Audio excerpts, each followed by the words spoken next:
नमस्कार। न्यूज 24 बिहार झारखंड का digital platform देख रहे हैं आप। मैं हूं आपके साथ सबा शाहिद शेख। वक्फ संशोधन कानून को लेकर घमासान मचा हुआ है। लगातार इस पर बयानबाजियां हो रही है, सियासत गर्मा रही है। इन सब के बीच बिहार में ये साल चुनावी साल है, तो ऐसे में वक्फ संशोधन बिल का समर्थन करना जेडीयू को कहीं ना कहीं जेडीयू की राहों को मुश्किल कर रहा है, क्योंकि जिस तरह से जेडीयू में इसके विरोध देखने को मिले, आपस में ही तकरार देखने को मिला, उसके बाद जो भी मुसलमान बिहार में अब जेडीयू से नाराज, नीतीश कुमार से नाराज हैं, क्योंकि जेडीयू ने वक्फ संशोधन कानून का समर्थन किया है। तो अब जेडीयू के मुस्लिम नेताओं ने ये प्लान बनाया है कि वो मुसलमानों के बीच में जाएंगे और अपना स्टैंड क्लियर करेंगे, बताएंगे कि आखिर जेडीयू ने वक्फ संशोधन कानून का समर्थन क्यों किया। साथ ही साथ 19 साल के नीतीश कुमार के कार्यकाल को भी गिनवाएंगे कि आखिर इतने दिनों में उन्होंने मुसलमानों के लिए क्या कुछ किया है। हालांकि इन सब का नतीजा क्या निकलेगा, क्या मुसलमान जो परेशान हो चुके हैं नीतीश कुमार से, कहीं ना कहीं वो उनका मन अब बदलेगा। तो चलिए इन्हीं तमाम बातों पर आज विस्तार से चर्चा करेंगे। चर्चा के लिए हमारे साथ एक खास पैनल भी मौजूद है, तो चलिए उनका स्वागत करते हैं।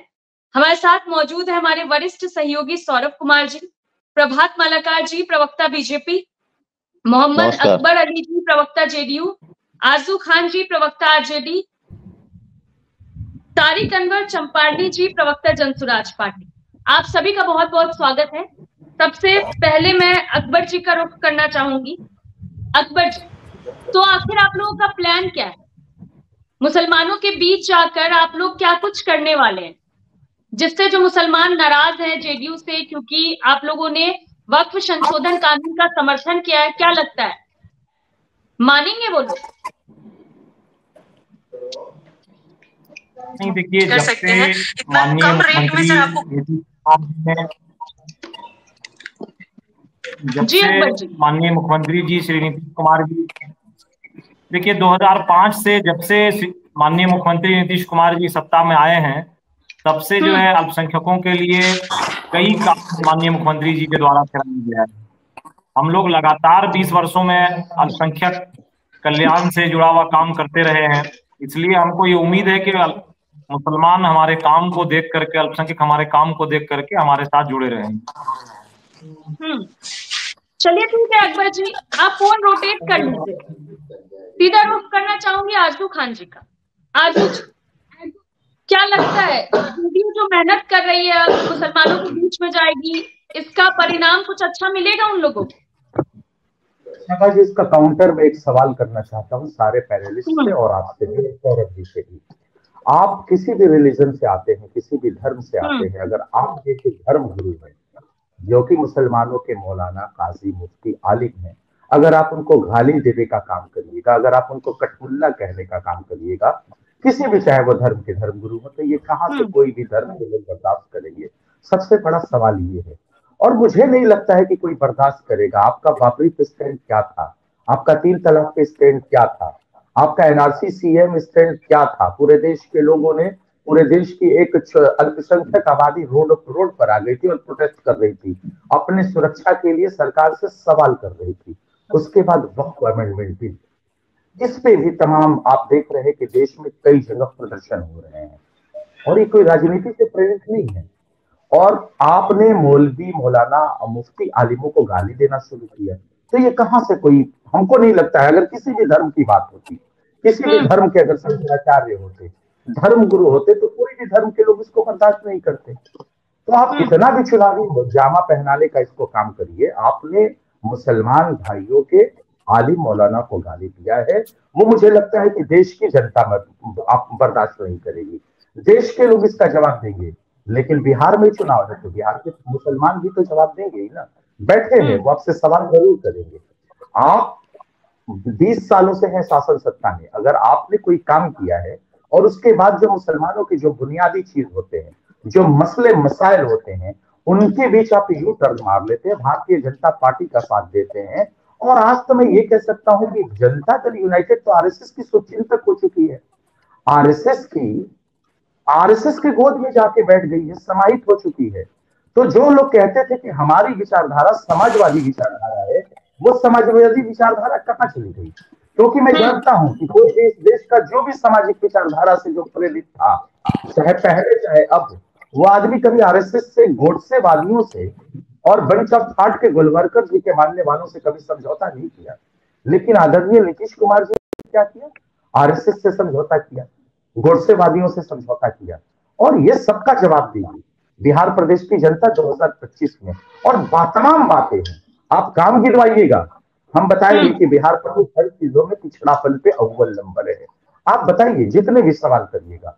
तो मुझे कहीं से भी नहीं लगता कि मुसलमान को आप अगर आलिम मौलाना को कठमुल्ला कहिएगा, मुल्ला मौलाना कहिएगा, तो वो आपको बहुत बेहतर तरीके से आपको नवाज देंगे। मुझे ऐसा नहीं लगता है। और वोट की चोट से आने वाले इलेक्शन में जनता दल यूनाइटेड को बैसाखी में जो उनके साथ में जो है ना, विश्व की सबसे बड़ी पार्टी कही जाने वाली भारतीय जनता पार्टी, उसको तो आज तक बिहार प्रदेश की जनता ने कभी स्वीकारा नहीं। वो ऐसे ही रहेगी बैसाखी पे, और पूर्ण रूप से इनको धक्का देके वोट की चोट से धकेल देगी। जो ये कभी इधर कभी उधर करके जो सत्ता में जो बने रहते थे ना, अब ये खेल खत्म हो जाएगा, ये चैप्टर क्लोज हो जाएगा। चलिए ठीक है आरजू खान जी, फिर आपका रुख करेंगे, सीधे रुख करना चाहूंगी तारिक जी का। तारिक जी, एक तरफ जेडीयू है जो अब समर्थन, जो उन्होंने वक्फ संशोधन कानून का समर्थन किया है, उसे लेकर मुसलमानों के बीच में जाएगी और जो कंफ्यूजन है उसे दूर करेगी। तो वहीं दूसरी तरफ आरजेडी में तेजस्वी यादव है जो कह रहे हैं कि उनकी सरकार आएगी तो ये जो कानून है उसे कूड़ेदान में डाल दिया जाएगा। ऐसे में आप लोगों का क्या स्टैंड है वक्फ संशोधन कानून को लेकर? देखिए, दो बातें हैं। पहली बात तो यह है कि हमारी पार्टी जन स्वराज का जो स्टैंड है बिल्कुल क्लियर है। जो अभी वक्फ अमेंडमेंट बिल आया है उसमें बहुत सारे सुधार की जरूरत है, इसलिए जो अभी जो बिल है उसके हम लोग विरोध में हैं। और इसको आप देख सकते हैं कि हमारे नेता आदरणीय प्रशांत किशोर जी गर्दनी बाग के धरना स्थल पर भी गए थे और लगातार टीवी के जरिए और अलग अलग मीडिया के जरिए अपनी बात को रख रहे हैं। जहां तक रहा जनता दल यूनाइटेड का सवाल, तो जनता दल यूनाइटेड ने अपनी विश्वसनीयता को बिल्कुल ही खो दिया है। अब उनके पास कोई भी अधिकार कह सकते हैं कि मुसलमानों के बीच जाने का नहीं है, क्योंकि मुसलमान जिन मुद्दों के साथ उनके साथ खड़े थे, जितना ही खड़े हो, जितने प्रतिशत लोग रहे हो, उनके विकास के नाम पर हो या नीतीश कुमार की सेकुलर छवि के नाम पर हो, जनता दल यूनाइटेड के साथ मुसलमान जाते रहे हैं। लेकिन लगातार आप देखेंगे कि CNRC के बाद हो या बिहार में बहुत सारे अभी सांप्रदायिक दंगे भी हुए हैं। बिहार शरीफ का दंगा आपको याद होगा, नीतीश कुमार का गृह जिला था, वहां इतना बड़ा दंगा हुआ, लेकिन नीतीश कुमार में इतनी भी साहस नहीं हुई कि अपने गृह जिला में जाकर उस दंगे में जो पीड़ित है उनसे भी मुलाकात कर सके। दूसरी बात, अभी जो वक्फ अमेंडमेंट बिल रहा है इसमें नीतीश कुमार या उनकी जो पार्टी का जो रोल रहा है, या उसके बाद भी कल ही अशोक चौधरी का जो स्टेटमेंट था, खालिद अरवर के यहाँ गए थे वो, उसके बाद जो उनका मौलानाओं को लेकर उनका जो स्टेटमेंट था वो बिल्कुल ही कहीं से भी एक्सेप्टेबल नहीं था। जनता दल यूनाइटेड को ये समझना होगा कि मुसलमान अपनी दो आइडेंटिटी एक साथ लेकर चलता है, एक उनकी रिलीजियस आइडेंटिटी है और एक उनकी नेशनलिटी की आइडेंटिटी है। तो नेशनलिटी की आइडेंटिटी पर चलिए आप विकास के नाम पर और दूसरे मुद्दों के नाम पर आप वोट मांग सकते हैं, लेकिन आप पैरेलली अगर उनके रिलीजियस आइडेंटिटी के साथ अगर आप छेड़छाड़ करते हैं तो मुसलमान आपके साथ नहीं रह सकता। अब रहा तेजस्वी यादव जी का सवाल, तो मैं तेजस्वी यादव जी के प्रवक्ता से और तेजस्वी यादव जी से सवाल मैं ये करना चाहता हूं कि आपने जो कहा कि हमारी जब सरकार आएगी तो बिल को हम कूड़ेदान में डाल देंगे, तो किस सरकार की बात कर रहे हो? केंद्र सरकार में प्रधानमंत्री बनने की बात कर रहे हैं या स्टेट गवर्नमेंट में मुख्यमंत्री बनने की बात कर रहे हैं? क्योंकि जो केंद्र से जो बिल पारित हो गया, जो कानून बन गया, मुझे नहीं लगता है कि स्टेट का बहुत ज्यादा उसमें रोल रह जाता है। तो ये तेजस्वी यादव जी को और उनके प्रवक्ता को ये क्लियर करना पड़ेगा। चलिए ठीक है आरजू खान जी, आपका रुख करेंगे, लेकिन उससे पहले प्रभात मालाकार जी का रुख करना चाहूंगी। प्रभात जी, तमाम तरह के आरोप लग रहे हैं एनडीए पर कि गाली गलौज किया गया है, तो ऐसे में लगता है कि आप लोगों की राहें आसान होगी आने वाले समय में? क्योंकि देखिए सभा जी, कानून को लेकर कहीं ना कहीं मुसलमानों की नाराजगी खुलकर सामने आ चुकी है। देखिए सभा जी, ये चुनावी वर्ष है और इस तरह के बातों का बतंगड़ बनाया जाएगा, और वक्फ संशोधन बिल देश के हित में है, संविधान के हित में है, मुसलमानों, सबसे ज्यादा मुसलमानों के हित में, और इसका विरोध वही लोग कर रहे हैं जो मुसलमानों के सेंटिमेंट के साथ खेलते हैं, मुसलमानों के भावनाओं के साथ खेलते हैं, मुसलमानों को वोट का जरिया समझते हैं। और भारतीय जनता पार्टी एनडीए मुसलमानों को भारत का नागरिक समझती है। आखिर क्यों इसमें बदलाव की? एक समय था सती प्रथा का भी अंत हुआ, एक समय था जमींदारी प्रथा का भी अंत हुआ। किसकी जमीन चली गई? सीएए, एनआरसी आई, किसकी नागरिकता चली गई? तो कहीं ना कहीं से वक्त में जो अभी तक जो अमेंडमेंट में अभी जो ये बिल में जो सुधार हुए, जो अभी तक इसमें एक कोड का रूप ले रहा था। सोचिए कि जब देश आजाद हुआ 1947 में वक्फ की जमीन थी 30,000 एकड़, आज वक्फ की जमीन है 9,60,000 एकड़। कभी इसकी कमाई होती है लाखों में, कभी इसका कमाई आ जाता है हजारों में। तो कमाई बढ़ेगी कि घटेगी? जितनी इसकी संपत्तियां हैं वक्त की, अगर उसका सही से आकलन हो जाए, पारदर्शी हो जाए। आप बताइए कि सबसे ज्यादा देश में 18 करोड़ मुसलमान है, उसमें 14 करोड़ पासमानदा मुसलमान है, तो फायदा किसको होगा? तो दर्द तो इन विपक्षियों को होगा ही, इंडी गठबंधन कांग्रेस और आरजेडी वाला को दर्द होगा। ये तो हमेशा हरा गमछा डाल के मुसलमानों का वोट लेने के लिए हरा हो जाते हैं, और भीतर से जब फायदा लेना होता है तो सिर्फ परिवारवाद का चोला पहन लेते हैं।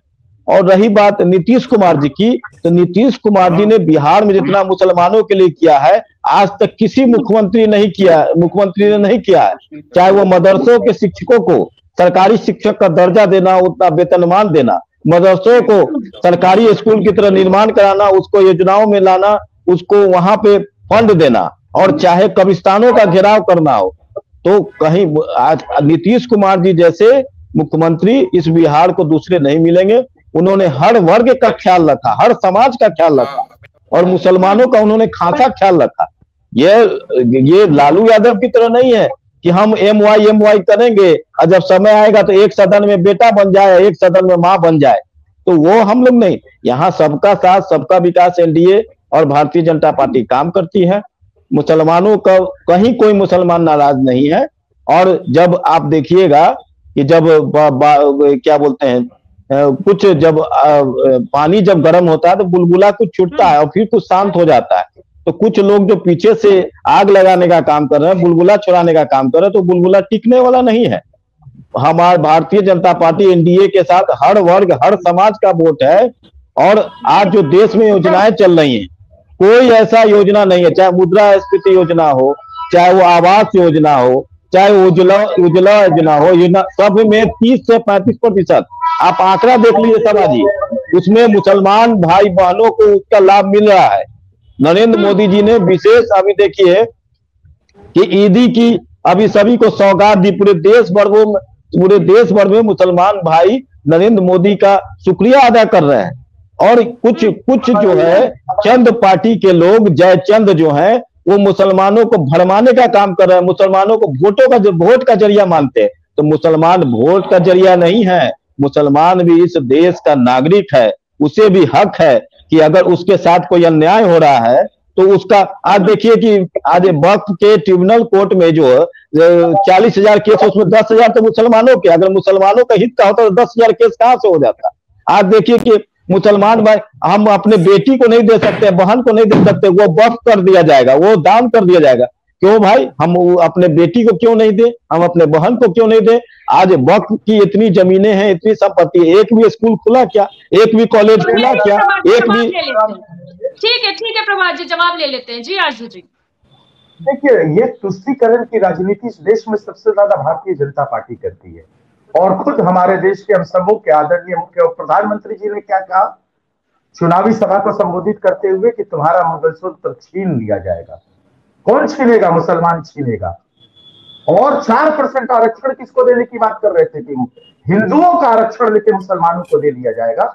और ये हमको एकता का पाठ पढ़ाते हैं, जिनको खुद देश की एकता और अखंडता से डर लगता है। तो सबसे बड़े तुष्टीकरण की राजनीति ये है। एनआरसी सीए में क्या हुआ, इन्होंने ये सवाल किया, क्या खड़ा किया था। एनआरसी सीए में आसाम में करवाया गया था, सर्वेज हुए थे। जब ज्यादा से जरूरत से ज्यादा जब हिंदू भाई हमारे आगे कि ये बाहर से आए हुए हैं, तो एनआरसी सीए का जो है फाइल बंद कर दिया गया। ये सच्चाई है मालाकार जी, और पूरा देश जानता है, क्योंकि आप जान गए थे माइग्रेंट कौन कर रहा है, तो आपको कुछ मिला नहीं। और दूसरी बात कि आप क्या सुरक्षा देंगे? आप सुरक्षा देने की बात करते हैं जिसकी लीव ही पड़ी है मुसलमानों के खून से, क्योंकि आप जब भी जरूरत पड़ता है तो मुसलमानों का खून बहाते हैं। आप लिंचिंग करवाते हैं, ट्रेनों में गाड़ियां देख के गोली मरवा देते हैं, कपड़े देख के तो देश के प्रधानमंत्री पहचानते हैं मुसलमानों को कि कपड़े देख के। भागलपुर दंगा का इंसाफ किसने कराया? एनडीए ने कराया, नीतीश कुमार ने कराया। अरे आपका हृदय जानता है कि मुसलमानों के लिए एनडीए ने क्या किया। अरे आप इंटरफेयर करने से कुछ नहीं होगा, इंटरफेयर करने से नहीं कुछ होगा। अरे आपके हाथ कुछ भी बोलिएगा तो नहीं चलेगा, तर्क संगत बात बोलिए। अरे आज तक जितना ठगने का काम राष्ट्रीय जनता दल ने मुसलमानों को किया, आज तक किसी दल ने नहीं किया। करना होगा। सबसे सवाल दिया हमारे वाले सहयोगी का रुख करके फिर आपके पास आऊंगी। नहीं आज किसने किया सभाजी? मैंने किया। चलिए ठीक है फिर जवाब ले लेंगे आपसे। ठीक है फिर जवाब ले लेंगे।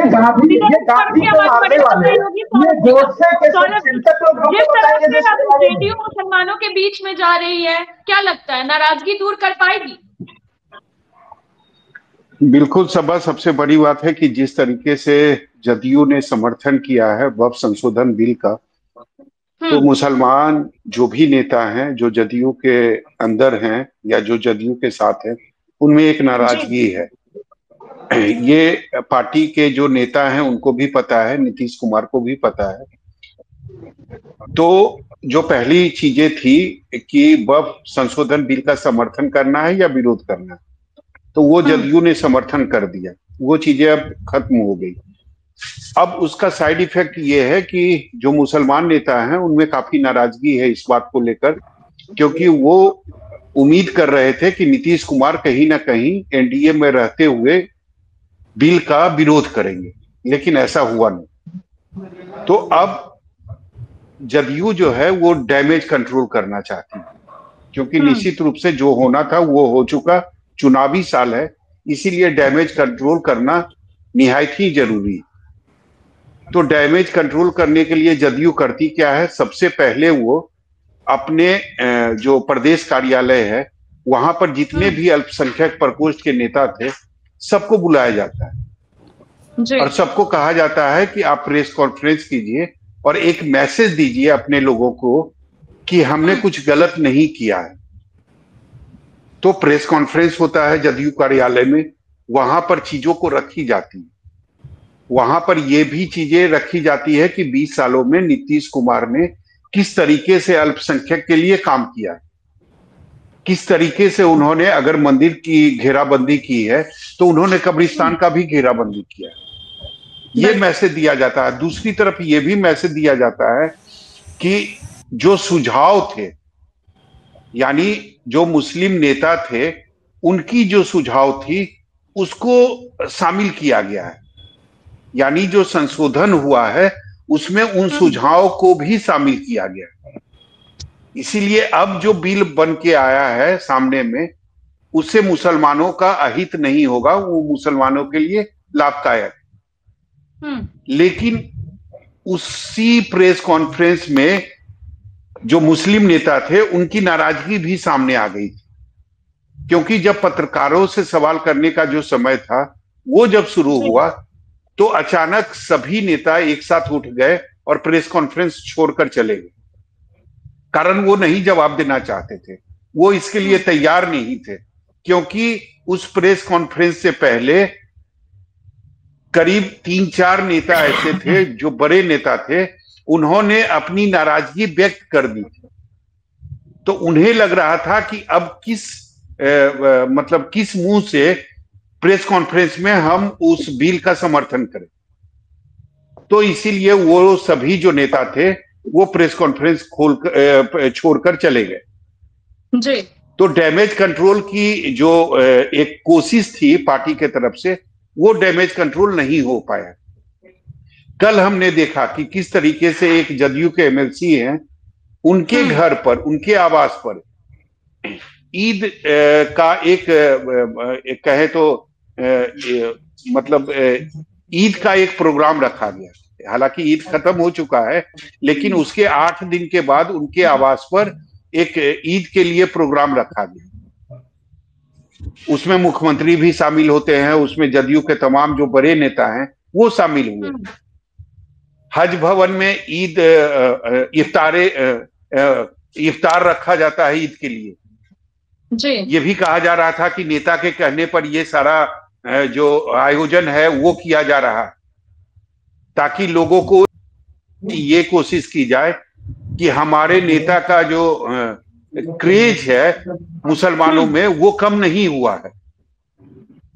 पहले जहां दावत इफ्तार होता था और नेता को बुलाया जाता था, वहां अब भी बुलाया जा रहा है। तो एक मैसेज देने की कोशिश की जा रही थी।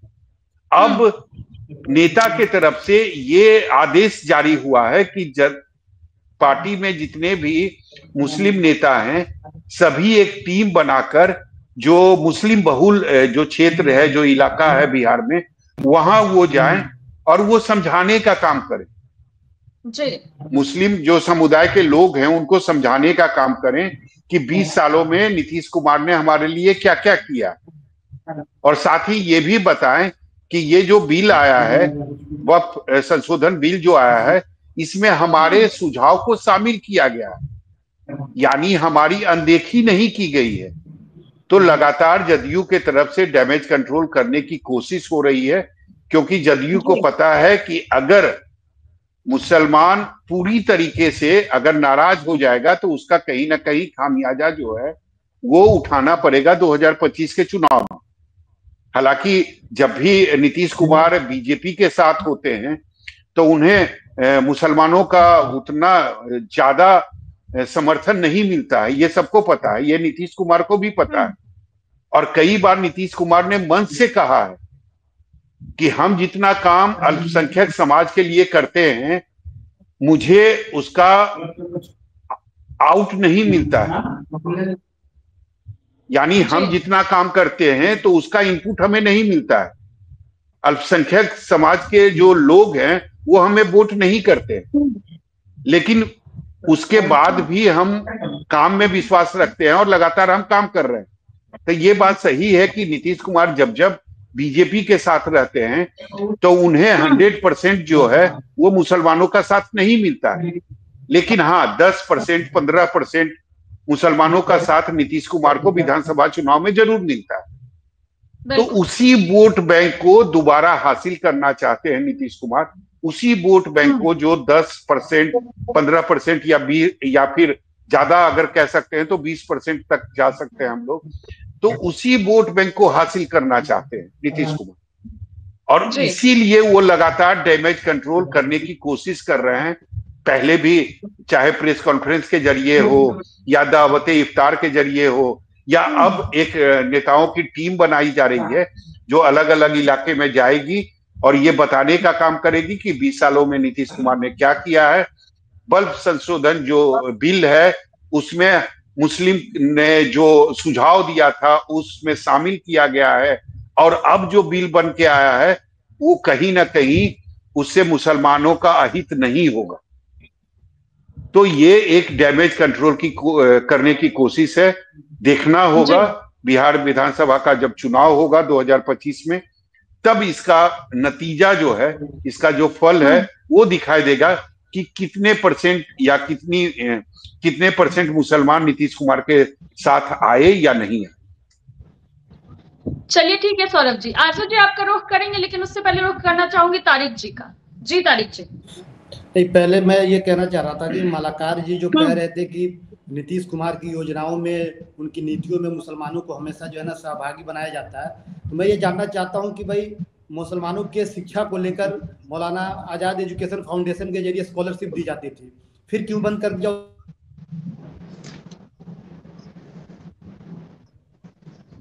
शायद कुछ टेक्निकल इशू है। ठीक है, सीधा रुख करना चाहूंगी आरजू खान जी का। जी आरजू जी। देखिए सौरभ जी, एक बात पे दो बार इन्होंने जोर दिया कि जो इस बार जो मतलब संशोधन कर दिया गया है सरकार की तरफ से, उससे मुसलमानों का हित नहीं होगा। सबसे बड़ा सवाल यही पैदा होता है, जो 7 जो मुस्लिम जो तंजीमें थी, जिसको हम मुस्लिम संगठन कहते हैं हिंदी में, वो संगठन को ये क्यों नहीं जवाब दे पाए?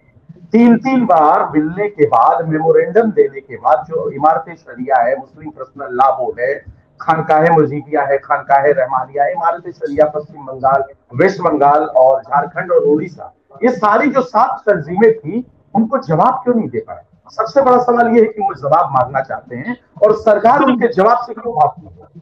मेमोरेंडम देने के बाद भी नीतीश कुमार उनसे मिलते क्यों नहीं है। अगर अहित नहीं होगा, अगर मुसलमानों के हित में है तो इसका जवाब दे देना चाहिए जो मुस्लिम के साथ संगठन है। लेकिन होता क्या है कि उसके बाद खालिद अनवर खुद आते हैं, इमारत शरिया के जो नोटिस जो जारी हुआ था उसको कह देते हैं कि ये फर्जी है। एक तरीके से मुस्लिम तंजीम के धर्म गुरुओं को इन्होंने बहरूपिया साबित करने का काम किया, आली मौलानों को कठमुल्ला कहने का काम किया, और ये तो अब रोज की बातें हो गई हैं। उसके बाद भी मुझे ये नहीं लगता है कि मुसलमान प्रदेश का इतना वो जमीन उसका गिरा हुआ है कि ये जाएंगे तो इनको बड़ा अच्छे से इनको सम्मानित करेगा। लोगों के अंदर आक्रोश है और हर जातियों के अंदर ऐसी अगर चीजें होंगी तो आक्रोश होगा। अगर किसी, मैंने कहा शुरू में ही कि अगर किसी हिंदू धर्म के धर्म गुरुओं को, शंकराचार्यों को अगर अपमानित किया जाएगा तो जाहिर सी बात है कि हिंदू धर्म के अंदर भी इस तरीके का विरोध प्रकट होगा और वो विरोध है और उस विरोध को दूर नहीं किया जा सकता है, क्योंकि आपने हर वक्त ये दिखाया कि आप समाजवाद का चोला ओढ़ के, सेकुलरिज्म का चोला ओढ़ के आप असल में संघी है, गोडसे के साथी हैं, आरएसएस के साथी हैं, जिन्होंने देश में तिरंगा को मनहूस कहा, आप उनके साथी हैं। और इस चीज को बिहार प्रदेश का क्या पूरे देश का मुसलमान बर्दाश्त नहीं करेगा अगर उनके किसी भी धर्म गुरुओं को कोई गाली देने का काम करेगा। ठीक है आसू जी, फिर आपका रुख करेंगे, सीधा रुख करना चाहूंगी अकबर जी का। अकबर जी, कल की कैबिनेट बैठक में नीतीश कुमार ने बड़े फैसले लिए हैं, सभी विभागों में नई नौकरियों का ऐलान किया है। साथ ही साथ अगर बात करें उर्दू अनुवादकों के लिए तो 3,306 पदों की मंजूरी मिल गई है। क्या ये डैमेज कंट्रोल करने के लिए किया जा रहा है? अकबर जी, ये तो अभी कुछ दिन पहले जो है 2000 उर्दू अनुवादक की बहाली जो है हुई है और उसके ज्वाइनिंग लेटर माननीय मुख्यमंत्री जी के द्वारा दिया गया है। बार बार राजद के साथी कुछ बात का जिक्र कर रहे थे, ये बार बार सीए और एनआरसी पे लेकर के भी जा रहे थे। तो बिहार पहला राज्य है जो माननीय मुख्यमंत्री जी ने बिहार विधानसभा में बिल पास किया था कि हम एनआरसी नहीं करेंगे। तो अब वो पुरानी बातों को ये बताएं, बहुत सारा स्टेट कांग्रेस का भी था, क्यों नहीं वो कहा कि एनआरसी नहीं करेंगे अपने यहाँ।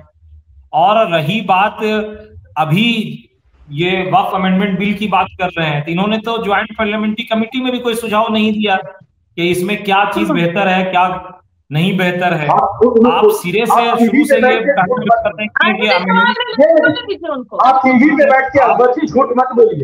जेपीसी के तमाम आप अपनी बात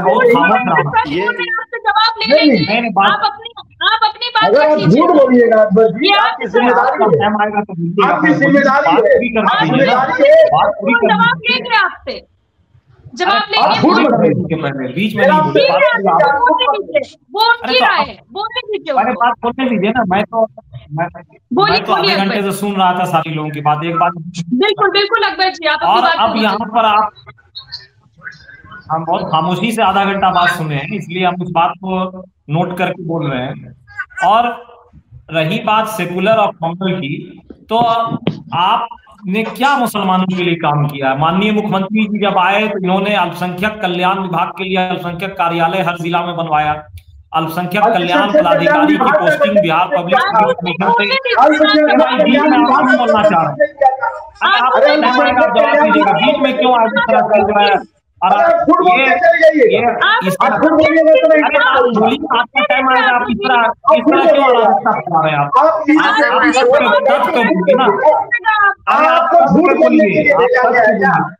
अरे गलत बात बोल रहे हैं, ये ऑन रिकॉर्ड जो चीजें हैं वो बोल रहा हूँ मैं। जो चीज आरएसएस के पड़ेगा, शांत हो जाइए। आरजू जी बार बार आरएसएस नहीं करे, ये अलकायदा उल्फा नहीं है जो आरएसएस की विचारधारा इस देश की विचारधारा है। आरजू जी आप बार बार आरएसएस बार बार कर रहे हैं, आप बार बार आरएसएस कर रहे हैं। ये अलकायदा उल्फा है क्या?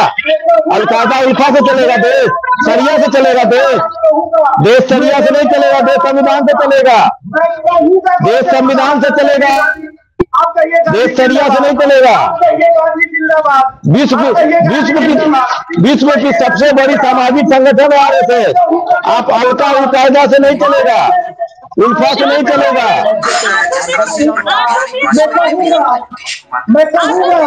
कुछ बात करने के लिए तर्क संगत बात है नहीं, खाली आरएसएस को गाली दो, भाजपा को गाली दो। आपके पास कोई विषय है क्या? आपको जनता तो इस बार जो है ना इतनी भी सीटें नहीं देगी कि विपक्ष में बैठ पाए। आरएसएस ने देश के तिरंगे को नहीं, ऐसे नहीं होता है। आप आसू जी शांत हो जाइए। नहीं, सीधे रुख करना चाहूंगी सौरभ जी का। जी सौरभ जी, मेरी बात बीच में रुक गई थी सभा, मैं चाहता हूँ कि मुझे भी समय दिया जाए। 1 मिनट तारिक जी। ये बोलिए तारिक जी, अपनी बात पूरी कीजिए। जी, मैं कह रहा था कि नीतीश कुमार के जिस विकास का ढिंढोरा पीटा जाता है, जरा उसका हम लोग मूल्यांकन भी हम लोगों को करना चाहिए। मुसलमानों के जो कॉन्सेंट्रेशन है, जो बड़े इलाके हैं जहां मुसलमानों की आबादी बहुत ज्यादा है, उनका अगर हम मूल्यांकन करते हैं, खास तौर से किशनगंज, कटिहार, पूर्णिया, अररिया, या अगर ब्लॉक वाइज भी अगर हम उसका मूल्यांकन करते हैं, अगर दरभंगा में केवटी देखते हैं, जाले देखते हैं, सीतामढ़ी में अगर हम आते हैं, सोनबरसा की तरफ, परिहार की तरफ, चंपारण में ढाका की तरफ आते हैं, तो इन ब्लॉक का अगर मूल्यांकन करते हैं तो हमें यह समझ में आता है कि इनकी जो लिटरेसी रेट है, आज भी जो एवरेज लिटरेसी रेट है बिहार का, उससे बहुत ज्यादा कम है। अगर विकास इतना ही हुआ था तो मुसलमानों के शिक्षा में बढ़ोतरी होनी चाहिए थी। दूसरी बात यह कि 20 साल में अगर आपने कब्रिस्तान की घेराबंदी कर दी है, तो सिर्फ उस घेराबंदी से आप मुसलमानों को आप नहीं लुभा सकते हैं। और मैं बार बार ये कह रहा हूं कि मुसलमानों के पढ़ने के लिए मौलाना आजाद एजुकेशन फाउंडेशन एकमात्र जरिया था, उसके भी फंड को आपने बंद कर दिया। फिर मुसलमान जो उच्च शिक्षा की तरफ जाते थे वो कहां से जा पाएंगे? जो विकास की बात जो कर रहे थे, जो नीतियों की बात कर रहे थे, तो इन सब सुविधाओं को बंद करके आप मुसलमानों को विकास देने की बात कर रहे हैं। एक और चीज जो जेडीयू के प्रवक्ता ने जो कहा कि हम नीतीश कुमार जब थे तो उन्होंने विधानसभा में सीएनआरसी के खिलाफ उन्होंने एक विधेयक पास किया था, या जो भी किया था उन्होंने। मैं ये कहना चाहता हूं कि आप पार्लियामेंट में, लोकसभा में आप सीएनआरसी के समर्थन में वोट करके आते हैं, राज्यसभा में आप सीएनआरसी के समर्थन में वोट करके आते हैं, और विधानसभा जिसकी हैसियत ही नहीं है केंद्र के बनाए हुए कानून को निरस्त करने का, वहां आप एक शगुफा छोड़ देते हैं कि हमने सीएनआरसी का विरोध किया है। आप ठीक उसी तरीके से अगर वक्त का अगर अभी मामला चल रहा है तो आप वहां भी वही करेंगे कि वहां आपने वोट कर दिया राज्यसभा में और लोकसभा में, और यहाँ कल होकर कहेंगे नहीं हमने विधानसभा में इसका विरोध किया है। तो बिहार के मुसलमान इतने भी बेवकूफ नहीं है, इतने भी अनपढ़ नहीं है कि आपकी बातों को समझेंगे और उस पर जो है ना अमल करेंगे। आपने धोखा दिया है मुसलमानों को सीएनआरसी के समय भी और वक्त के भी समय, और विकास के नाम पर जो आप ढिंढोरा पीटते हैं उसमें बहुत सारे लूप होल्स है, बहुत सारी कमियां हैं, उस पर फिर कभी हम लोग विस्तार से चर्चा करेंगे। चलिए प्रभात जी जवाब दीजिए। नहीं, अभी तो ये जो भी कर रहे थे आरजेडी के प्रवक्ता या जन सुराज के प्रवक्ता, मैं तो पहले भी कहा कि नीतीश कुमार जी जितना मुसलमानों के लिए किए आज तक किसी मुख्यमंत्री ने उतना मुसलमान भाई को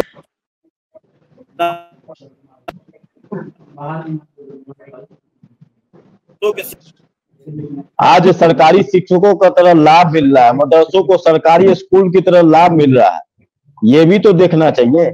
और केंद्र की जितनी भी योजनाएं हैं, मैं पहले भी सौरभ जी कह चुका कि उसमें 30 से लेकर 40% कोई भी योजना है उसमें मुसलमान भाइयों के खाते में जाता है, चाहे मुद्रास्फीति लोन का मामला हो, चाहे वो उज्ज्वला योजना हो, चाहे वो जनधन के खाते भी मुसलमानों ने कितने खुलवाए। लेकिन नाराजगी तो दिखाई दे रही है ना प्रभात जी, नाराजगी तो जदयू के अंदर दिखाई दे रही है ना, ये तो आपको भी पता है। कई नेता इस्तीफा कर चुके हैं, और जो नेता अभी भी पार्टी के अंदर हैं वो भी कैमरे के सामने अपनी नाराजगी व्यक्त कर चुके हैं। नहीं, कुछ लोग तो इसका कहेंगे ही, कुछ लोग तो लोक लुभावन भावनाओं के साथ खेलेंगे मुसलमानों के साथ, लेकिन वो नहीं चलेगा।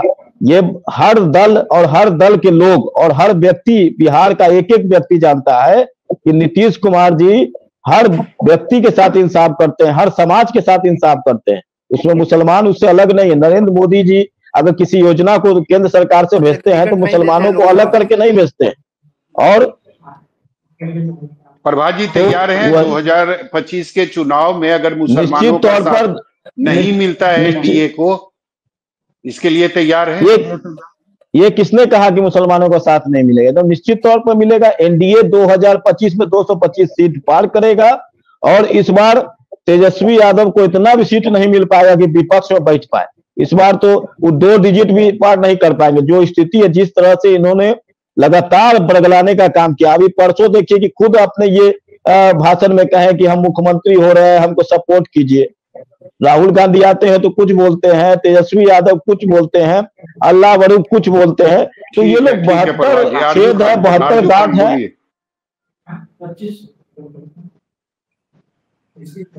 आरजू खान म्यूट पे हैं। देखिए सौरभ जी, संविधान ने आजादी दे रखी है कि कोई भी अपनी बात को कह सकता है, तो मालाकार जी की बात को मैं मान लूंगा और सपने देखने का भी अधिकार मैं नहीं छीन सकता ना। ये 2024 में कितना 400 पार सीटें ला रहे थे, चले कहाँ गए? सपने तो आपके नेता भी देख रहे हैं ना आरजू खान, सपने तो आपके नेता भी देख रहे हैं। वो 100 घोषित मुख्यमंत्री खुद को कह रहे हैं। अभी तक कांग्रेस ने तो कहा नहीं है कि हमारा चेहरा जो है वो तेजस्वी यादव होंगे, लेकिन तेजस्वी यादव अपनी सभा में जरूर कह रहे हैं कि मैं मुख्यमंत्री बनूंगा। बिल्कुल। प्रदेश की जनता ने कई बार जनादेश दिया है राष्ट्रीय जनता दल को, और ये जनादेश बताता है इस लोकतंत्र में, इस जनादेश का मतलब ही है तेजस्वी प्रसाद यादव और टायर्ड और थके हारे मुख्यमंत्री को दोबारा चुनना नहीं चाहती। और भारतीय जनता पार्टी की मैं बात करूंगा, विश्व की सबसे बड़ी पार्टी, यहाँ बैसाखी के सहारा पे थी, कभी भी इनको प्रधानमंत्री मुख्यमंत्री का चेहरा तक नहीं बताया, और इनको पसंद ही नहीं करती है बिहार प्रदेश की जनता। उस जनादेश को लेकर हम कहते हैं कि हम मुख्यमंत्री हैं, क्योंकि स्पष्ट जनादेश आता है, एक बार नहीं कई बार आया, एक बार अगर छोड़ दिया। लेकिन आरजू खान ये बताइए मुझे, आरजू खान ये बताइए मुझे, इतना हंगामा क्यों? सबको पता है कि नीतीश कुमार अगर बीजेपी के साथ रहेंगे तो मुस्लिमों का जो वोट बैंक है उनकी तरफ नहीं होगी, वो आरजेडी के तरफ की होगी, वो कांग्रेस की ही तरफ होगी। देखिए सौरभ जी, सीधी बात है, आप अगर किसी भी जाति धर्म के से बिलोंग करते हैं, अगर उनके धर्म गुरुओं को गाली दीजिएगा तो हंगामा तो होगा। देवेश चंद्र ठाकुर गाली देते थे कल। गाली कौन दे रहा है आरजू खान? गाली कौन दे रहा है? अशोक चौधरी ने ये कहा कि कोई मौलाना का सर्टिफिकेट हमें नहीं चाहिए। उन्होंने गाली नहीं दिया। मैं बता रहा हूँ, मैं अशोक चौधरी के परिवेश में नहीं बोल रहा हूँ। देवेश चंद्र ठाकुर, ये आरजेडी की संस्कृति है गाली देना, आरजेडी की संस्कृति है दंगा कराना, आरजेडी की संस्कृति है दंगा भड़काना। ये एनडीए की संस्कृति नहीं है। एक मिनट प्रभा जी, एक मिनट। उत्पत्ति ही हुई है, देश के प्रधानमंत्री की उत्पत्ति ही दंगा से हुई है। अब क्या बात कर रहे हैं? आपके नेता के तो सभा में भीड़ नहीं जुटता तो लौंडा नाच नचवाते, आप संस्कृति को बढ़ावा देते हैं। ठीक है, समय की कमी। अकबर अली ये मुझे बताइए, आपको लगता है कि डैमेज कंट्रोल कर पाएगी नीतीश कुमार की जो पार्टी है, या नीतीश कुमार खुद, और इसका फायदा उन्हें मिलेगा 2025 के विधानसभा चुनाव में? देखिए, हम लोग तो लगातार 2005 से हमारी सरकार काम कर रही है अल्पसंख्यकों के लिए, अति पिछड़ों सभी कम्युनिटी के लिए। हमको अपने काम पे भरोसा है कि मुसलमान जिस तरह जो है हमारा साथ 2005 से 20 तक दिया है, फिर आगे भी देगा। हमको अपने काम पे भरोसा है। हम तो यही गिना रहे थे कि जो लोग अल्पसंख्यक के काम की बात कर रहे हैं, तो अल्पसंख्यक कल्याण पदाधिकारी तो हमारी सरकार बनी तो हम लोगों ने पद सृजित किया। अल्पसंख्यक कल्याण, बात सुन लीजिए। आरजू खान आपके पास आएंगे, आरजू खान आपके पास आएंगे। भाई ये ऑन रिकॉर्ड बात है भाई, आप देख लीजिए कि क्या 2005 से पहले जिला में अल्पसंख्यक कल्याण पदाधिकारी की पदस्थापना होती थी क्या? ये जब आप अल्पसंख्यक कल्याण पदाधिकारी नहीं रखते थे जिला में, तो अल्पसंख्यक कल्याण के लिए क्या काम की होगी? जो अल्पसंख्यक कल्याण विभाग का जो है बजट आपके यहाँ 200 करोड़ 400 करोड़ रुपए का कहाँ बजट है? क्या काम हमने अल्पसंख्यक किया है और क्या दिया अल्पसंख्यक को आपने? आपकी जब सरकार आती है, सुनिए, पर अरे भाई बीच में बोलने का ही अराजकता क्यों फैलाते हैं बीच में बोल करके? एक तो आप आधा घंटा से बोल रहे हैं, आपकी भाषण, अरे बोलने दीजिए। आप आधा घंटा से बोल रहे हैं, आपका झूठ का भाषण मैं सुन रहा हूँ, और जब मैं बोल रहा हूँ बीच में आप अराजकता फैला रहे हैं। अरे इस तरह अराजकता नहीं फैलाइए आप, इनको म्यूट कीजिए, इस तरह मत बोलाइए। आरजू खान इस तरह मत आरजू खान उनको अपनी बात पूरी करने दीजिए, उसके बाद 2 मिनट आपको भी मिलेगा। ये एकदम गलत तरीका है भाई, आप किसी के बीच में बोल रहे हैं, बात पूरी क्या तरीका है बोलने का? इस तरह मत बोला कीजिए। आप बोले मैं चुपचाप सुनता हूं, अरे झूठ बोल रहे तो आप सच बताइए ना, आप बताइए सच अपने टाइम में क्या है। आरजू खान आपको मौका मिलेगा, आप अपनी बात कहिएगा। आरजू खान बीच में मत बोलिए, आरजू खान बीच में मत बोलिए। भाई मैं गिना रहा हूँ, आपको क्यों इतना मिर्चा लग रहा है भाई? आप सुनना भी नहीं चाहते हैं कि काम अल्पसंख्यकों के लिए हुआ है, आप ये भी सुनना नहीं चाहते हैं, आप ये भी सुनना नहीं चाहते हैं भाई। आपको काम, एक तो काम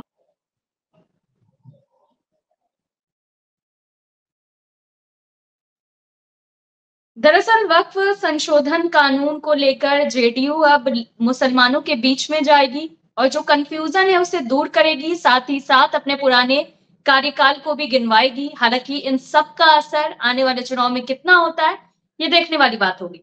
फिलहाल के लिए इतना ही। देखते रहिए न्यूज़ 24 बिहार झारखंड। अगर आपको ये डिबेट अच्छी लगी तो इसे लाइक और शेयर जरूर करें। आप अपनी राय में कमेंट करके भी जरूर बताएं और हमारे चैनल को सब्सक्राइब करना ना भूलें। नमस्कार।